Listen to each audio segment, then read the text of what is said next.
We interrupt this record to bring you a special bulletin. The reports of a flying saucer hovering over the city have been confirmed. Did you really go out with an alien? Uh-huh. What was it like? Real different. Becoming Human, a Mork and Mindy podcast. Hello listeners, this is Paula Schaffner with episode 66, Old Muggable Mork. I'm not sure, but I think that the title is a reference to a New York City policewoman who was known as Muggable Mary, and she was a decoy for many years. She wrote her autobiography, which became a TV movie starring Karen Valentine the year after this episode aired. The original air date for this episode was April 16th, 1981. The IMDb synopsis is, when Mindy's grandmother comes to visit, she is mugged. So, Mork disguises himself as an old lady to catch the muggers. This was the first of 3 Mork and Mindy episodes directed by Don Barnhart, and it was the second one by John B. Collins and Deborah Rasnick. They had previously done Mork and the Bum Rap.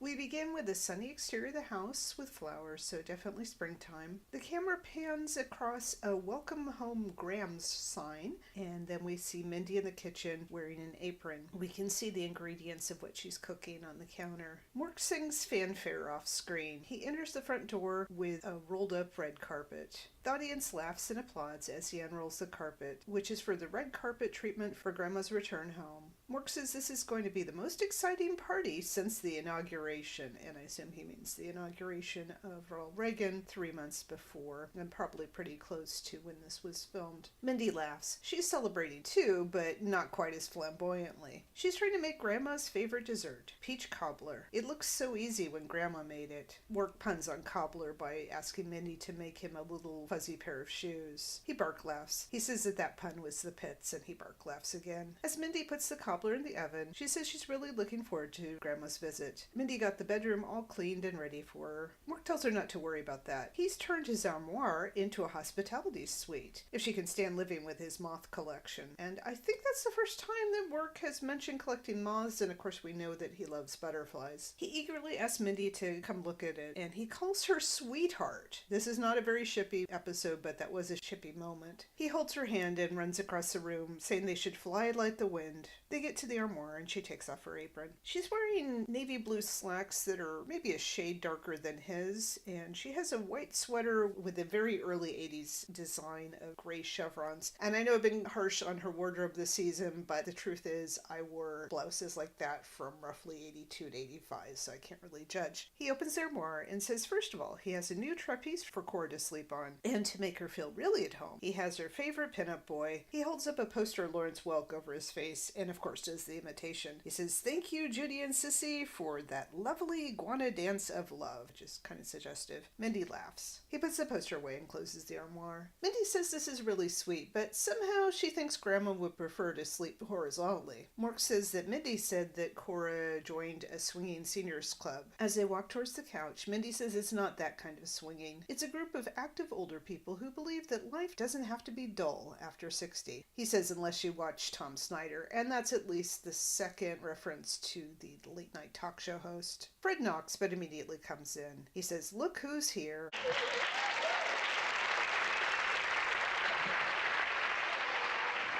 Grandma's back and you got her. Oh, Grandma, it's so good to see you. Oh, me too, Grandma. That goes double for me. Back off. Well, hi, Mork. How's my favorite spaceman? Oh, wonderful, Grandma.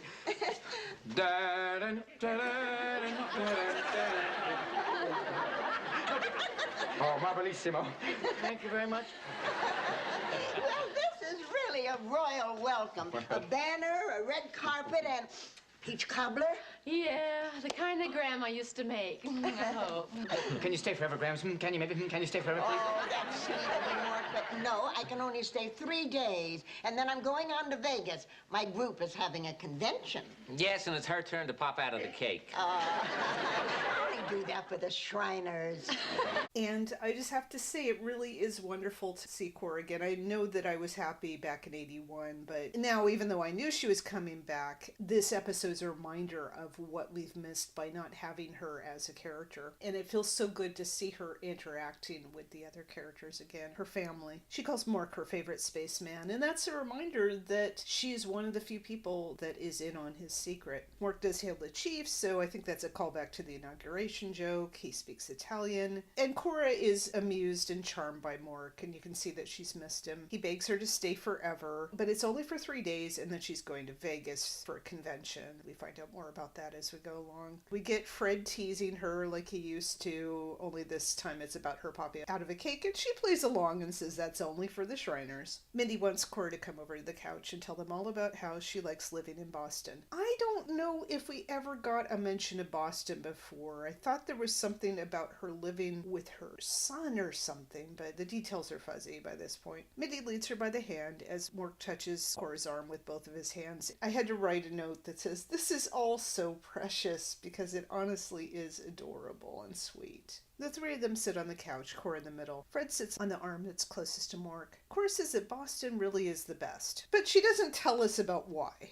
We're just supposed to take it for granted that Boston is wonderful. Cora notices the flower on Mindy's left cheek and wipes some of it off, and that was just a nice little grandmother-granddaughter moment. She says living with her little sister Mildred is never easy, and I'm pretty sure it's the first mention of Mildred we've had, so now we find out that that's who she's been staying with. She says, you know how it is when they're that age. They think they have all the answers, and she admits that she was probably the same way when she was 70. And I don't remember what age we got for Cora before. I don't feel like she's 75. Mindy laughs. Cora says, but enough about her. What's the poop around here? Mork says, oh, that scoop, like pooper scooper. He says they'll dish till dawn, like they're just gonna have a big gossip session.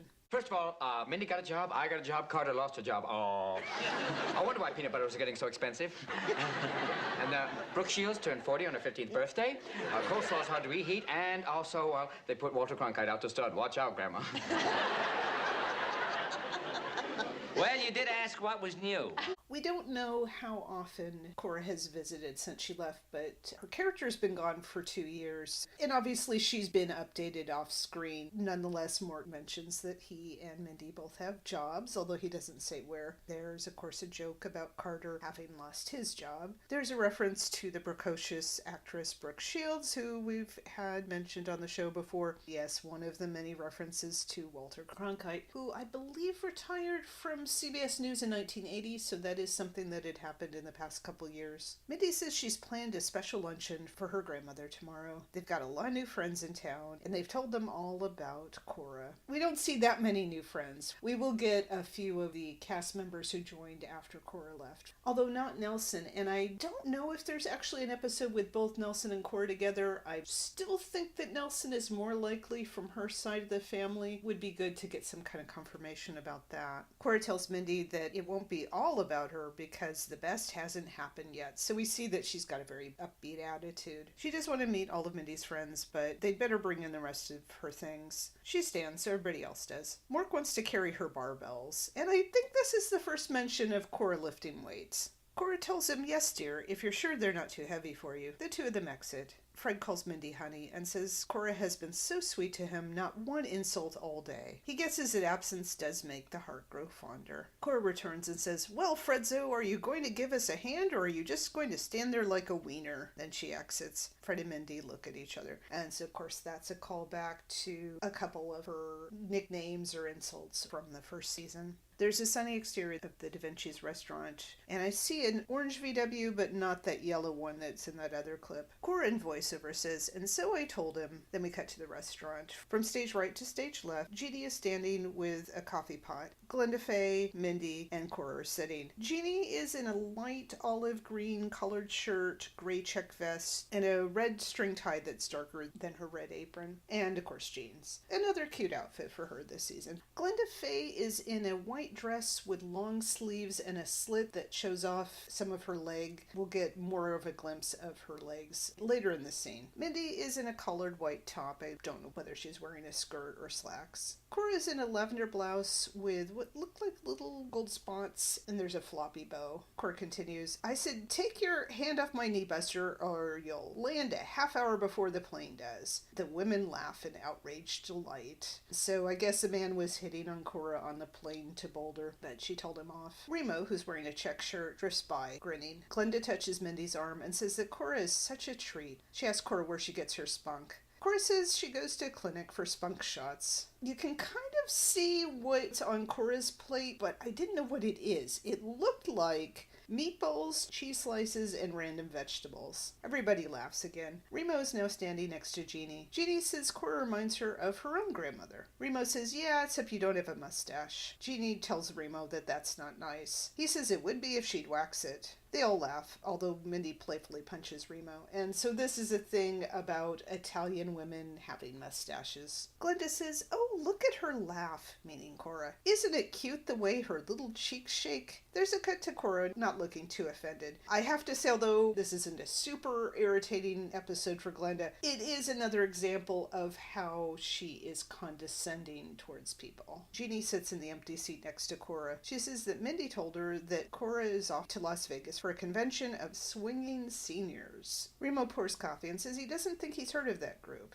Cora says they travel a lot to promote the rights of the retired. It's sort of like the Grey Panthers, only they have leather shawls. And I don't think that's meant to be in a kinky kind of way. The Grey Panthers were an activist group for senior citizens. We may have had a reference to them on the show before, I can't remember. Everybody laughs again. Cora says their slogan is, Bert Parks lives. This is a reference to how Bert Parks was fired as the host of the Miss America pageant after 25 years because the pageant director thought that Parks was too old at 65 to continue to host it. But I believe he came back later. He was fired in January of 1980, so not super topical, but people would still get it. Cora makes a power fist. They all laugh again. Remo says he feels just like one of the girls, and the laughter dies out. He looks self-conscious and excuses himself. So again, this thing of Remo thinks of himself as a macho guy, but there are times when he lets his guard down and usually regrets it. Glenda tells Cora that it sounds like a really fascinating group.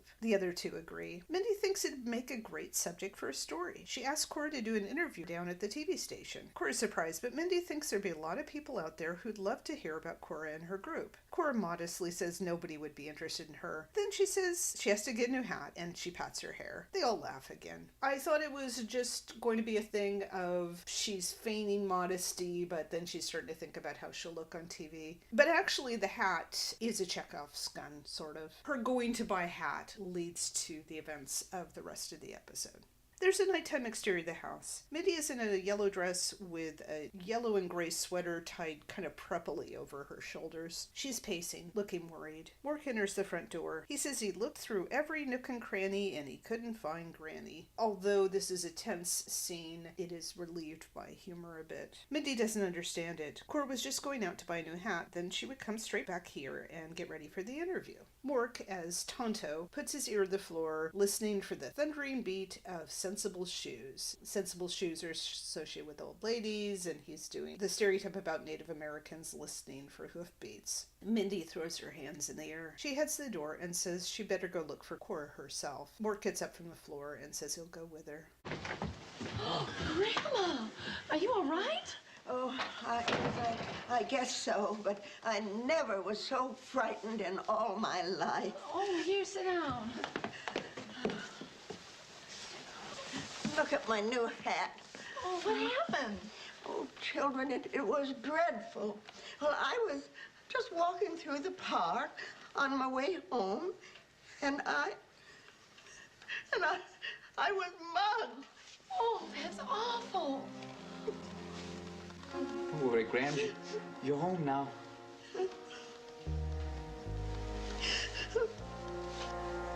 So we see the hat that led to her being out on her own, becoming a victim of this crime. She calls them children because, in a way, Mork is as much her grandchild as Mindy is. We can see their concern. They both love her so much, and she's been hurt. When Mork says she's home now, it's like she's not just visiting for 3 days. This will always be one of her homes.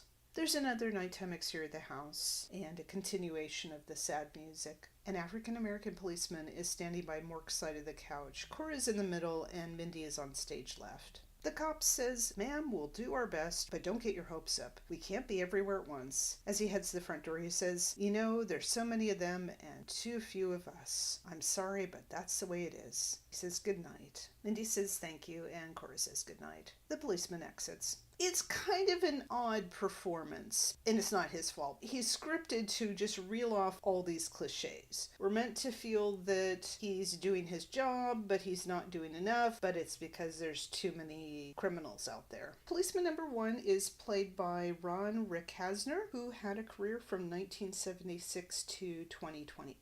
Since the policeman basically indicated that he can't do anything about this, Mork asks Mindy if that's what they call a cop-out. Mindy says she's really ticked off that 3 guys mugged Grandma in broad daylight and the police can't even do anything about it. Cora calls Mindy dear and hopes she won't mind, but Cora doesn't feel up to doing that interview tonight. I just want to mention right now, we had the beginning of Mindy's career at the TV station. She was doing a midnight shift, and now she seems to be more working in the evening, but maybe it varies depending on the week and what else is going on. Mindy understands. She stands and asks if she can get Cora anything. She suggests a nice cup of tea. Cora says no thank you, dear. So Mork suggests Jell-O with corn. Cora and Mork stand. Cora calls Mindy dear again and says she'll just lay down for a while. It just hasn't been her day. They chuckle, dark humor, and lightly hug and kiss. Now Mork offers Graham's tapioca with peas. So again, him and weird food. Cora thanks him, but says no. She exits to the bedroom. Mork asks Mindy what's wrong with Graham's. It's almost like they let the air out of her life. Mindy says mugging is a terrible thing.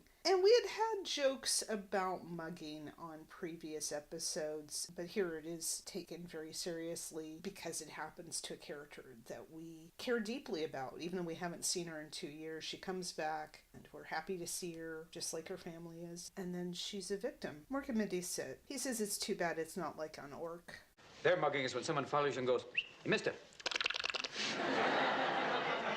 Again, the mood is lightened a little bit with wordplay about mugging. Mindy says on Earth, you get roughed up and robbed, and it's really scary. Mork wonders why they would want to do something like this to Granny. Mindy says it's much easier to pick on the elderly. They're less likely to put up much of a resistance. Mork says this is the only planet in the universe that has no respect for its elders. She says it's not much to be proud of, is it? Throughout this scene and the next, she's got a very bitter tone, understandably. She's got to go to work, but she sure hates to leave Grandma after she's been through all this. Mork tells her not to worry and he'll take care of her. She thanks him. She grabs her purse. He hands her her coat. And there are a lot of moments in this episode where we see a more mature side of Mork, not just because he's going to become elderly, but he is able to care for people and to make little gestures of comfort. I just like that development in his character. Mork says he'll make sure that Cora is well protected. Granny is a member of an endangered species. Mindy suddenly realizes they're going to have to fill the time with an interview at the station. At first she doesn't know what she'll do. Then she decides to do an editorial on a real strong topic. He wishes her good luck and she says thanks. She exits. He closes the door, then double locks it, and even moves the umbrella stand over in front of it. So now Mork is starting to fear crime. Of course, we had the thing earlier in the season where he was afraid of disasters and didn't want to leave the house. So that gives an extra layer to what happens to Cora's character. There's yet another nighttime exterior of the house. Fred is in a tux with tails, and he closes the bedroom door. He tells Mork that Cora's still asleep, thank goodness. He joins Mork on the couch. Mork asks, "What kind of planet are you running here, Pops?" So he blames Fred. He tells him that if this happened back on Orc, they'd have those thugs recycled into bedpans. Fred says that Mindy's spot is coming up, and so they look at the TV. A male announcer says that the following does not necessarily reflect the opinions of KTNS television or its management. So you'd think it'd be really super controversial editorial coming up. Mork says, "Oh boy, wasn't she great?" Like that was the whole presentation. Fred just looks at him. Mindy in voiceover says, "Good evening, everyone."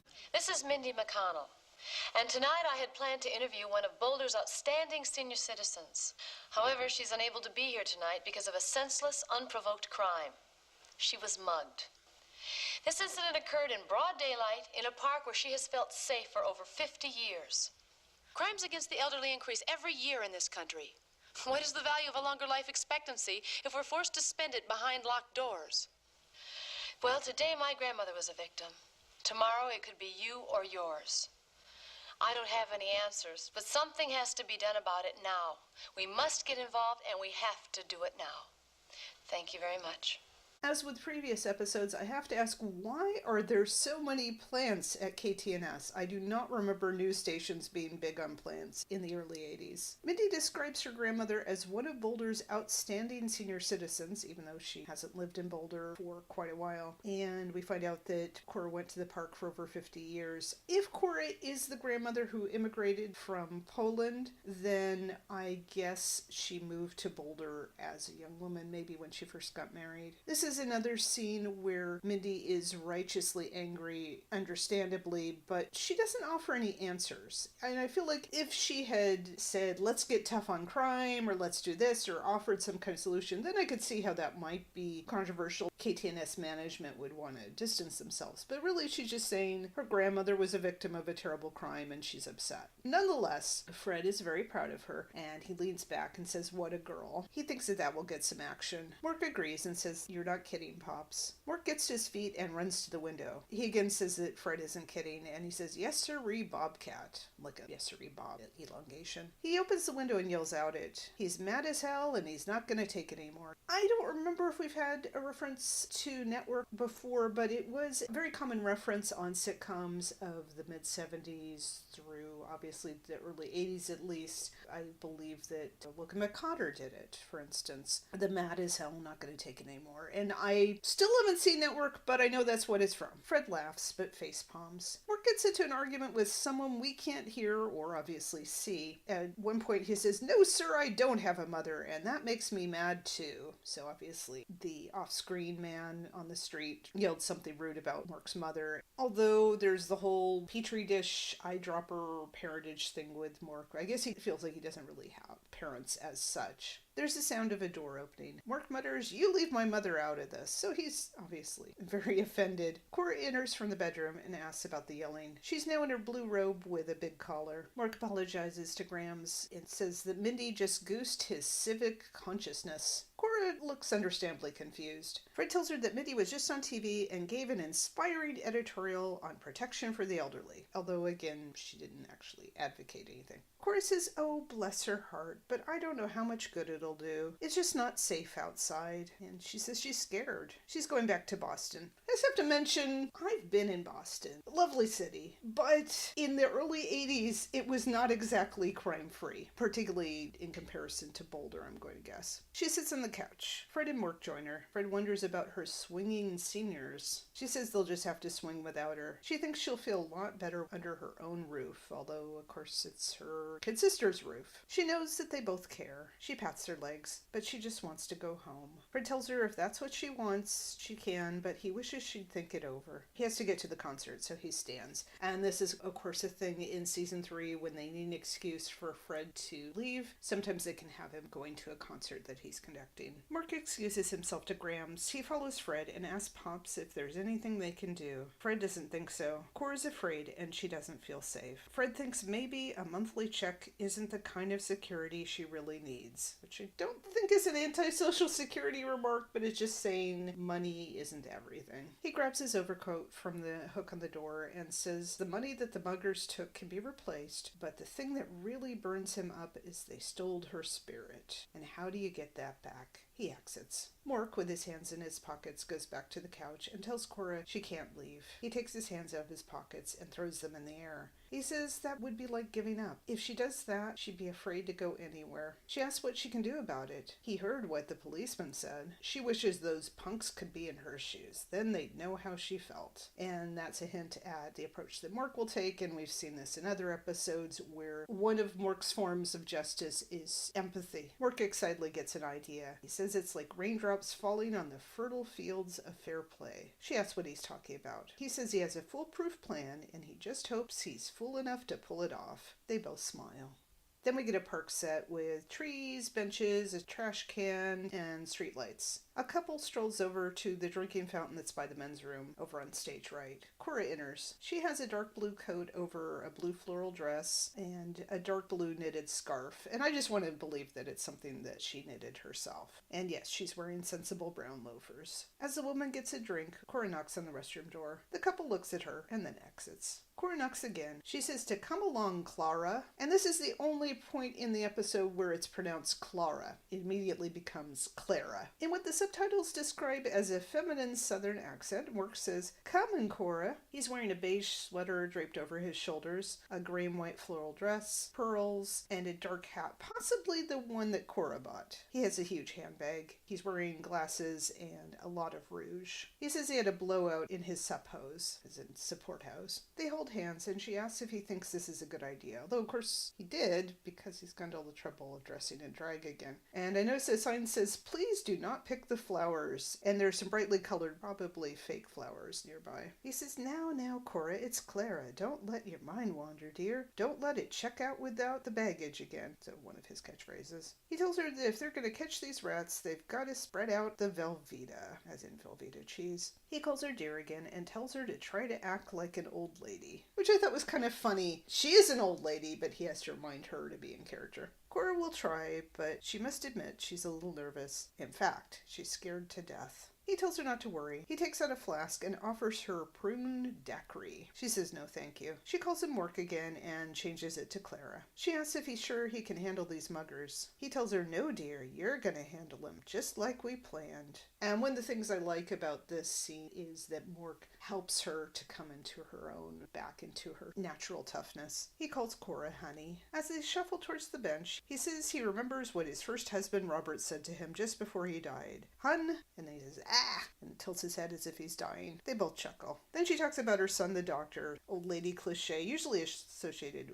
with Jewish old ladies. And she says her son never writes to her anymore. He loudly says he just sends money, lots of cold, hard cash. They look around for the muggers. Cora calls Mork dear and says he looks tired. Clara should sit a spell. Mork calls her honey again and agrees. They sit on a bench. Mork loudly says his bag is so heavy. Too bad he cashed all his T-bills today. It's a shame to carry around this much money. We're talking mega bucks here. It's enough to feed... He doesn't finish that thought. Cora sees somebody coming and feels scared. She closes her eyes and turns away. Mork tells her not to be paranoid, although it's understandable she was just mugged that afternoon. And then he's startled by a Boy Scout coming in. He says it's a mini mugger and hold on to your bubble gum. And the boy is chewing gum, although he doesn't blow a bubble. The Boy Scout doesn't think that these ladies should be out this late. Cora thanks him for his concern, but says they're quite all right. The Boy Scout says it's dangerous here. He'd feel better if they'd let him walk them home. By the way, I noticed that his red jacket says woodchucks, and I didn't know if that was a permissions issue, that maybe they couldn't get the rights to him actually being a Boy Scout, although that is how he's credited. Mork calls him a young man and says not to worry about a thing because her friend has brass knuckles and Clara has an inflatable Doberman in the bag. And then Mork snarls like a Doberman. The boy looks like he's going to laugh, but he keeps chewing gum. Mork tells him to take a hike. The boy says, well, all right, but you be careful. He wags his finger at them. Mork says they will. The boy says he'll have to get his merit badge in Girl Scout watching. He grins and exits. This is another appearance by Gary Marshall's son, Scott, who was then 12, and so they can give him that little interest in girls kind of line now. It's a nice performance. He actually has more to do this time.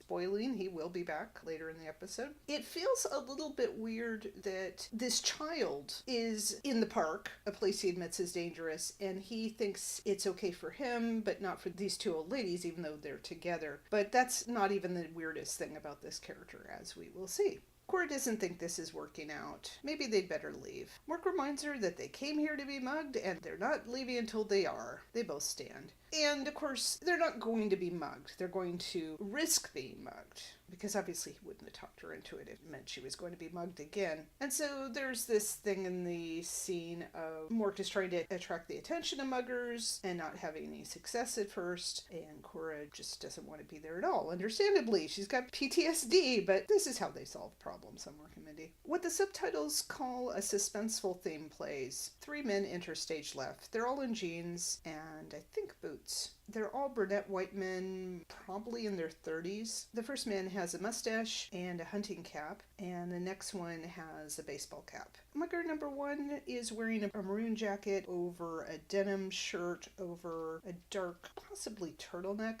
Mugger number 2 has, I think, a fishing jacket. It's sleeveless and it's over a plaid shirt. Mugger number 3 has a denim jacket. Mork says, "Oh, look, it's the rogue company from Deliverance." And he even squeals. I couldn't believe they got away with that. And no, I'm not going to explain it. If you know, you know, and if you don't, you Google. Mork tells them to hold on to their wallets because they're muggers around here. Cora says, "Clara dear, they are the muggers." Mork says, "Oh, hello, welcome to the park." So Clara is very polite. Mugger number 1 says, "Come on, Granny, give me the purse." He reaches for Mork's bag. Mork tells him, no, trust me, it doesn't go with your shoes." Mugger number 2 goes over to Cora, who's trying to hide behind Mork. Mugger number 2 recognizes her as the old lady from this afternoon. Mork tells her to circle the wagon, so they stand back to back. Kind of a Western thing.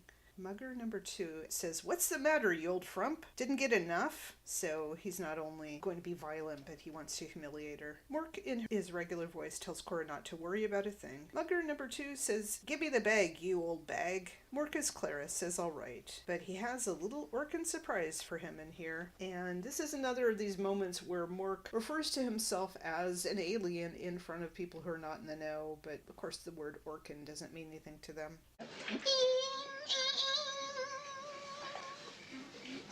What's wrong with me?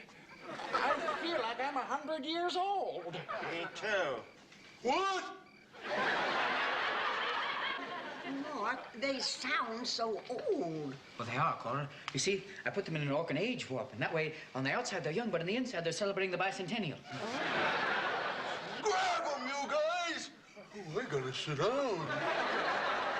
Well, you just take a little nap and we'll wake you up when the Republicans revoke your pension. Wait, no, don't you dare. Don't you. What the? Hand over the watch, Granny. Oh, no, please, not that. My husband gave me that. Oh, now, come on, Granny. You don't have to give them anything. Remember, they're in your shoes now. Now, what was I saying? Oh, yes. I said, let's have the watch. Stick it in your nose and blow it out your ear.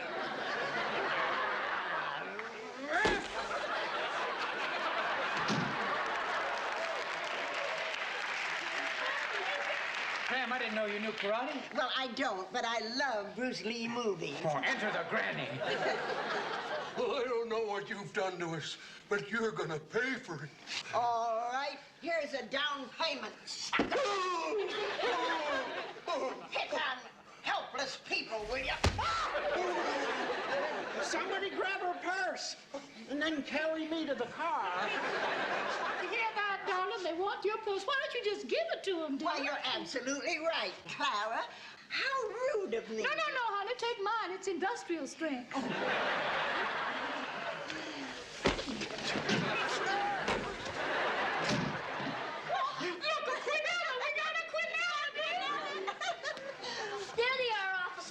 Slap the cuffs on him and throw the book at him.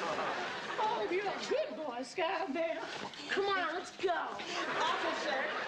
Officer, these men mugged me this afternoon. They did? Yeah. Well, it looks like they picked on the wrong lady. All right, straighten up. Sure, that's easy for you to say. You really roughed them up. Oh, we did it in a ladylike fashion. Well, you ladies will have to file a report later. You got it, Blue Eyes. Young man, you deserve a very special merit badge. Who needs merit badges? For this, I'll make the cover of Boy's Life. Well, Clara? Well, Cora? Shall we head on home? Well, honey, let's just take a hike ourselves. Oh, yeah. You know, it's what a day this has been.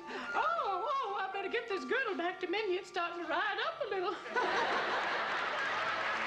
Mork put them in an Orkin age warp, and we've seen him warping ages before. There's a reference to the bicentennial, and of course, for America, that had been in 1976. He refers to Republicans revoking their pension, and it has to do with the Reagan administration cutting back on social programs, although Social Security was somewhat of an exception. We find out that Cora's late husband gave her her watch, and we have Cora standing up for herself, and the audience appreciates that. We find out she doesn't know martial arts, but she loves Bruce Lee movies, so Mork says enter the granny like enter the dragon. We get the return of the Boy Scout. We get Mork sort of flirting with cop number 2 by calling Blue Eyes. The Boy Scout refers to the magazine Boy's Life. Mork claims that he borrowed the girdle from Mindy, although Mindy is super thin, so I can't imagine why she would need a girdle, why anyone would need a girdle. But anyway, this is one of a few references to girdles on the series. Policeman number 2 was played by Brian Cutter. Like the first policeman, he had a long career, including playing Charlie Moss in Catalina Caper for you Mystery Science 3000 fans, and his last role was in 2020. Mugger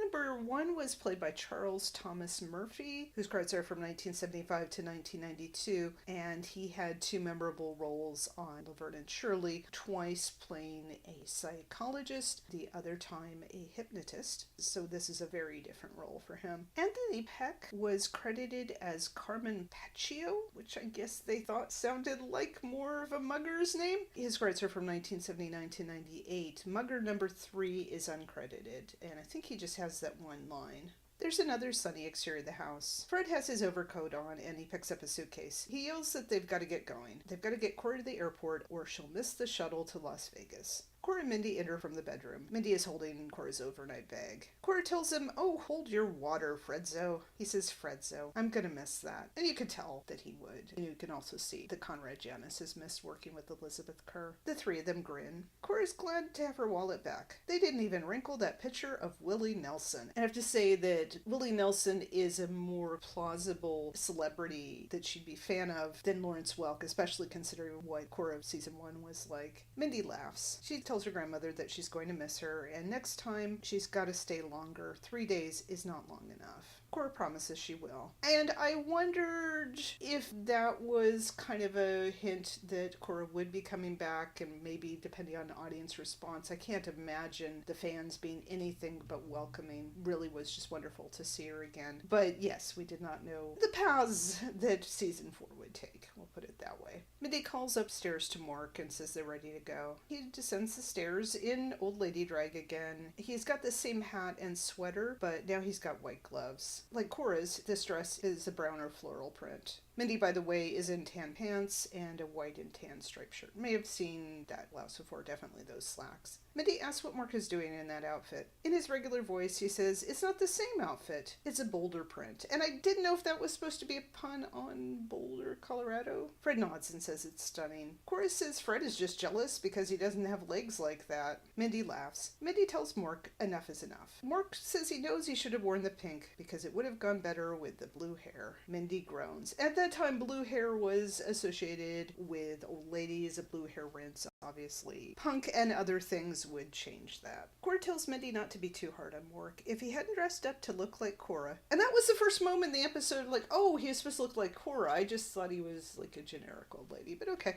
It doesn't explain where Mork got the clothes, but yeah, I guess he borrowed them from Cora, except for the girdle. So if he hadn't dressed up like that, Cora would still be in a blue funk. They owe him a lot. Mindy sighs and guesses that she's right. They do owe Mork a lot. She puts one hand on his shoulder and says, after all, he did help Grandma get her spirit back. The subtitles say she's imitating Clara, but it just sounds like a generic old lady voice. And she says, "But Clara, dear, will you please change the dress for me?" All of you, I just want you to know that I have a date with a very wonderful gentleman caller this evening. You do? Yeah.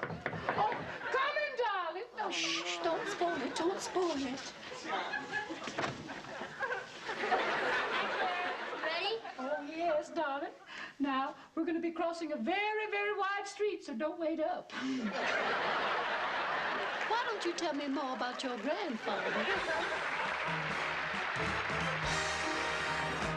So yes, there is the weirdness of this. The producer's 12-year-old son, who is in some ways the person most responsible for the origin of Mork and Mindy, is going on a date with Mork, who is in old lady drag. Mork and Mindy goes some strange places sometimes. There's still another nighttime exterior of the house. Mork summons Orson. In his head, he's dancing. Bebo is on a platform. Mork calls Orson his main mammoth and trumpets like an elephant. Orson says, now what's gotten into you? Mork says the spirit's got a hold of him. It's gonna make him dance. He dances a while more, and then he says Bebo would be a better dancer if he had feet. Orson says Mork has been warned about earth spirits, and he asks if Mork is possessed again. And we did have an episode where Mork was possessed by Mindy's relatives. Mork says he's just dancing to the beat of life. This week he learned that without the right spirit, you don't stand a ghost of a chance. Pun. Orson asks how you get the right spirit. Mork says most earthlings are born with it, but the hard part is to keep it. Orson asks how people lose it. Mork says old people are sometimes ignored or pushed aside. Most of all, they're targets of abuse. They don't really lose it as much as it's taken from them. So again, the theme of the muggers didn't just steal money, but they stole Cora's spirit. Although she was able to get back thanks to Mork. Orson says that's criminal. That's the real crime. Mork says, I know, sir. Mork thinks that old people have made a major contribution to society and they deserve a better return than just half price at the movies. If we really want to make their years golden, I think we should repay them with our gratitude and respect. And then he signs off. This episode is better than I remember it being when I last watched it about 10 years ago, although it still has flaws. I had remembered it as we finally get Cora back, and then she gets mugged. But I think because Mork helps her to empower herself, if that's not a contradiction in terms, she regains that spirit. It really is nice to have her spunk and her sweetness and all those qualities back on the show and for her family. And she charms Mindy's young friends, of course. Although Glenda acts like she's never met an old lady before, which is possible, I guess. Like I said, it's good to have Elizabeth Kerr interacting with Robin Williams and Pam Dauber and Conrad Janis again, and having that family feeling in those scenes. The episode made me really happy, and it also made me cry. Not every episode in season 3 can do that, so I appreciate that. We get to see some nice shades of Mork. Again, Mindy being righteously angry. We see that Fred still has that protectiveness and fondness for Cora. She loves her family. And I think the fact that she's not super happy living with her kid sister, she'll come back. Even if Boulder apparently has more crime than Boston. I rate each of these episodes on a 0 to 4 egg scale, which measures how much it delivers what I'm looking for in the series. This episode gave me Cora back, so I can't go too low on it. I'm going to say a 3 out of 4. I kind of wish it was a different plot, but they make it work. I think it's the last we see of Cora before things get really weird in season 4 and she becomes a great grandmother. Spoiler. The friends at the restaurant, okay. They just have that one scene. They're doing their stuff. And the guest cast was fine. I wasn't wowed by the policemen or the muggers. Scott Marshall does fine with his 2 scenes. I also rate each of these episodes on a 0 to 4 heart scale, which measures how well it supports and promotes the romantic relationship of Mork and Mindy. This is not a romantic episode. I mean, the only people dating are a Boy Scout and Mork as an old lady. But Mork did call Mindy sweetheart. It could be just fitting in with all the deers and honeys, but I like that. So I'm going to give it half a heart. I would definitely recommend tuning into this episode, especially for the Cora fans out there. It definitely feels like we're coming towards the end of season 3. A bit more to go. It is, again, weird that we just met Mindy's uncle on the other side of the family. He just missed seeing Cora, but presumably they've met at some point. But it would have been fun to have Jonathan Winters and Elizabeth Kerr interact. They will, but obviously different setup. 3 eggs, half a heart. This is Paula Schaffner with Old Muggable Mork. Nanu, nanu, granu. A great grandmother fulfilling a lifelong ambition to go along in the footsteps of her idol, Don Rickles. Now let's give her a big, big reception. Minnie Farber. Minnie, sweetheart. Watch the speed bumps, darling.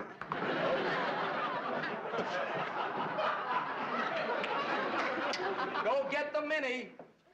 Shut up, Don. dummy. She's great. Look at this bunch. Are you here for the hockey puck convention? I don't believe this. Uh-oh. Get this yo-yo.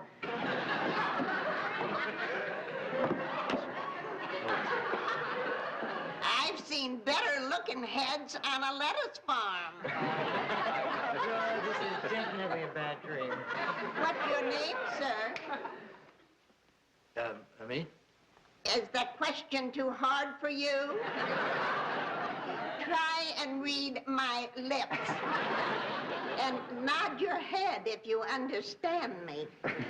Yeah, see, I understand. Oh, wonderful. Give the dummy a cookie.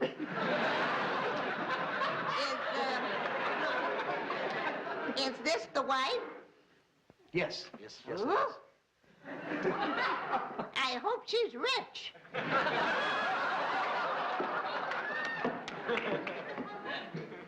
Well, that's our show. And I do hope we haven't offended anyone. Show business is my life. Let's all be thankful that we live in this wonderful country. Minnie, Father, how about that, folks? Let's hear it. Minnie, my darling, you were wonderful. Just wonderful. Thank you, Minnie. You're going to be a big star, sweetheart. But you better hurry.